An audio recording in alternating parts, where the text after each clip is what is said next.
24 કલાક બાદ ગુજરાતમાં ઠંડીનો ચમકારો અનુભવાશે।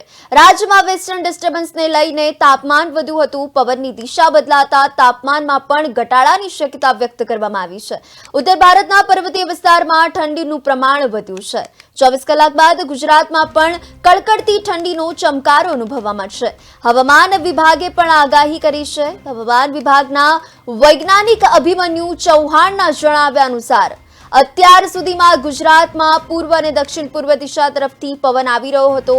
બીજી તરફની વેસ્ટર્ન ડિસ્ટર્બન્સની અસરને કારણે રાજ્યમાં ભેજનું પ્રમાણ વધુ રહેતા તાપમાન વધ્યું હતું, પરંતુ હવે અસરો પૂર્ણ થતા અને પવનની દિશા પણ બદલવાની સંભાવનાને લઈને તાપમાનમાં ઘટાડાની શક્યતાઓ વ્યક્ત કરવામાં આવી છે।